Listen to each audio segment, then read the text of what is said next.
Racism. It sucks, in a bad way. From the colonial hell it made for people's lives centuries ago, to the colonial hell it makes for people's lives today. All around the world. It's a complex thing, which involves a lot of complex history, some of which has been erased and even made up completely. It has come to be so powerful that it is built into the very worldview of billions of people in ways they're often completely unaware of. How could that happen? This video is going to focus on a part of that history that is very important to how we live our lives today, and yet most schools and many history books don't talk about it. Or worse, they lie about it. This video is going to talk about a time in history where some key elements of today's systemic racism were first invented, for lack of a better word. I'm Phoenix Godwin, not homeless professor of things, and this is the bloody origin of the white race. Long before race had its own ism, the word race and its linguistic predecessors and peers had a far different meaning than what it does today. There was a time when the word race was more like a course, a narrative, an account of events, a current of water, a path of movement.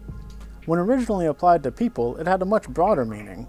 Race could entail family ties, allegiances, those who all had the same job, or even a whole generation. Today in English, most people don't consider millennials to be their own race, of course. So when did that change, and what changed it? Well, according to this etymology website, it changed around the 1500s. Incidentally, that's around the time where the white race becomes invented. And we'll talk about that, but first we're going to break down the context that led up to that change, starting with hundreds of years earlier. It wasn't a single moment, and it wasn't a single decision. It wasn't even a single interest. An important thing to understand about this oppressive and systemic social structure is how it developed culturally first, way before it was explicitly made into a matter of law. We're going to start around 1,000 years ago. At this point, after thousands of years, civilization, or the oecumene as some called it, has conquered a sizable population of the regions around the Mediterranean. Trading, battling, forming alliances, influencing each other in a giant multicultural but, still enslaving and oppressive mush, filled with different empires of varying sizes, each usually consisting of their own myriad of distinct cultures which had all been swallowed or excreted or some hellish combination of both from the seemingly endless bowels of the Leviathan, which continues to both enslave and nurture us all save for the otherwise blessed and cursed few. The Roman Empire was one of these, and it had once gotten pretty big, especially with the employ of Christianity. But it turned out that the Roman Empire couldn't actually sustain its claim on all that Christian territory, and eventually this hulking mass of conjoined bureaucratic and religious power slowly disintegrated into just one smaller piece of the mush. But it left behind a slimy grease trail of various competing interests who often still held ambitions of Roman imperialism. And to many of these interests, that also specifically implied some form of Christianity. One of these interests in particular essentially embodies all of these ambitions, and that is the Christian Pope. But the thing is, around 1000 AD, the Pope's power just isn't what it used to be. He's got direct control of some regions here we call the Papal States. That's independent from the Roman Empire, which is now based in Constantinople, over here. And even if we pretend that Christian dominion was a thing at this point,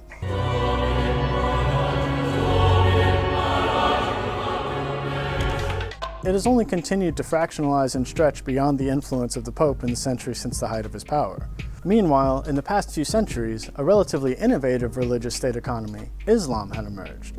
And while it shared some origins and practices with Catholicism, it was not struggling with the same levels of fractionalization and stagnation which plagued Christianity at the time.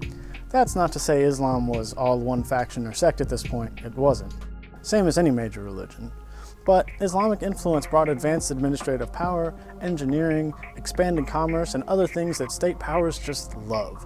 And so, in a time some historians once called the Dark Ages, Islam had actually been showing a lot of stagnating city-building theocratic societies the cutting edge of city-building theocratic tools, and making buildings like this one over 1,000 years ago. From here to here.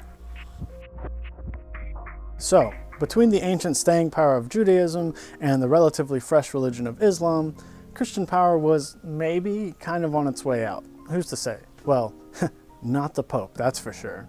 Within the next 100 years, the position of Catholic Pope makes a few power moves which get progressively murdery, starting rather tamely with asserting the donation of Constantine, a fake document which the Pope had actually already been using for hundreds of years to claim authority over Christians. In 1054, this caused the split between Eastern and Western Roman Empire-based Christianity to become official. So, a pope claims this, and then a handful of short-lived popes within 10 years later, Catholicism is like, Crusades time. The Pope does the Crusade of Barbastro. Not to be confused with the First Crusade in 1096, this is a crusade that happened earlier in 1064, commanded by the Pope and these guys. And if you're saying to me, Phoenix, how is it that the First Crusade happened 32 years after the First Crusade? It's because Christian history is not to be trusted. And we see that quite blatantly right here, because the Pope begins preaching a lie regarding this peninsula. He says in so many words, the Muslims are invading, the Jews are invading, take this land back for the Christians. When referencing this particular region, this movement towards Christian-dominated dominion was referred to by Christian authorities of the time as the Reconquista, the taking back of the land, as it would come to be known and taught for hundreds of years afterwards. It was a lie. Islam and Judaism weren't really an invasive force. Islam reached the peninsula hundreds of years before this. And even before then, there was never a time when the land was exclusively Christian. And even when there had been a lot more Christians there, they weren't necessarily all on the same side. So hundreds of years later, when people start talking about the invasion of Islam on the peninsula, there were already many inter-kingdom alliances which were not exclusively Christian or Muslim led, and multiple major conflicts within these religious categories as well. These were built over the course of centuries, and it took centuries more for this invasion narrative to gain any momentum. But still, powerful figures used this narrative to push for Christian dominance. Some of these kingdoms, Muslim, Christian, both, neither, often actively resisted such edicts, but the consolidating powers of Roman imperialist-inspired Catholic influence were endlessly persistent, and more crusades followed.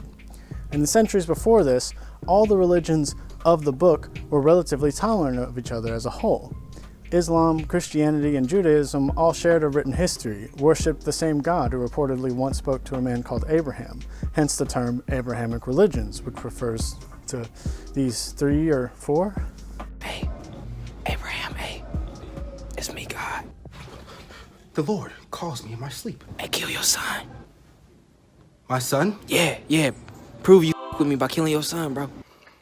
I shall. What you doing with that? Now wait. Hey Abraham, wait, hey nah, hey. Hey, we ain't gotta do nothing like that. We ain't gotta do nothing. My Lord, you told me to kill my child. I was just joking, bro. I was just playing. But now Catholicism was breaking this tradition of tolerance, and certain agents of Catholic power even tried to wipe out the multicultural nature of their history. The kingdoms who fell in line with this created an other whom they could unite a sizable portion of their population against, and it resulted in a long and brutal holocaust of Muslims and Jews through numerous riots, executions, and displacements. In turn, this push for united Christian domination for dominion allowed for the ruling and wealthy Christian powers to take control of Jewish and Islamic commerce, in turn funding further imperial exploits.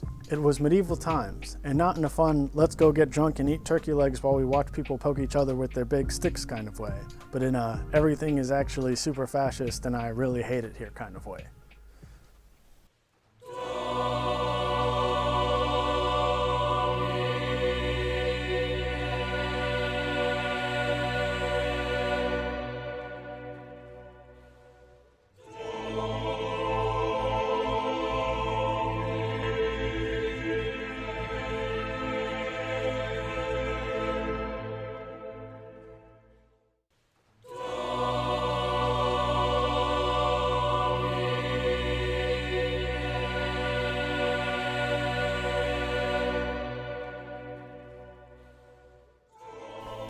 Crusaders ventured outwards, stealing and destroying, erasing history with swords and fanatical armies, doing their best, though never completely succeeding, to purge a once relatively peaceful coexistence from history. Over the next hundreds of years, these increasingly brutal conquests, genocides, and mass expulsions in what would become Christendom came to be framed by the supposed authorities of Christianity as one of ongoing self-righteous liberation from the Jewish and Islamic heretic invaders and Judaizers of the land. And in doing so, they built prejudice against the kinds of folks they didn't mind enslaving and exploiting the most, a trick which is pretty much as old as civilization itself, if not older. So by some point in the 1400s, we can say for certain that the cultural entity we call Europe today was becoming more than an idea through harnessing the power of religious zealotry and xenophobia. Its platform of Christendom versus everything had succeeded to eventually make Christian dominion once again, or perhaps for the first time really, become a superpower of its own. For a certain few. But they definitely hadn't been staying in the region they called Europe. Christian swords and dollars moved on, conquering, selling and using the natives as slaves, exploiting the natural resources, and establishing ports to be used for further expansion. And all this sounds pretty bad, right? Like maybe a bit racist? And yeah, that's when things start to get really, really racist. By the time we get to the end of the 1400s, the powers of Christian dominion start to colonize what they called the New World. And also in the 1500s, we have the Inquisition really starting to ramp up, which plays into this as well. And ultimately, these are just some of the interconnecting gears powering the new Europe edition of the Leviathan machine, which pretty quickly and explicitly becomes the white supremacy part of the Leviathan.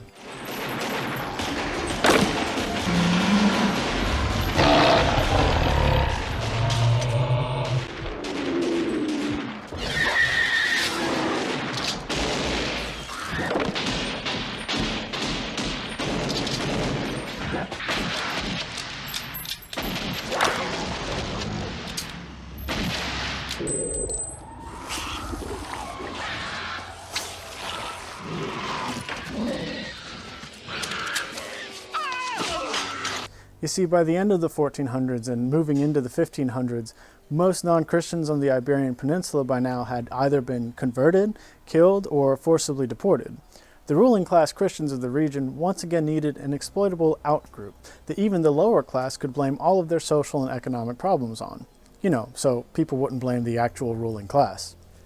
So they started to place discriminatory pressure on the so-called new Christians, people who had supposedly only become nominally Christian to avoid persecution from the increasingly extremist Christian regimes of the region.